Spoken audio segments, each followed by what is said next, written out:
రాష్ట్రంలో యూరియా కొరత తీర్చాలని వ్యవసాయ శాఖ మంత్రి తుమ్మల నాగేశ్వరరావు అన్నారు.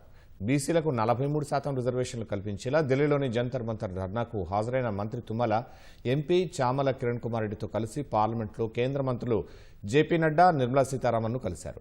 ఏప్రిల్ నుంచి ఇప్పటి వరకు యూరియా సరఫరాలో ఏర్పడిన లోటును ఆగస్టు నెల కేటాయింపులతో పాటే సరఫరా చేసేలా తక్షణ చర్యలు తీసుకోవాలని సూచించారు.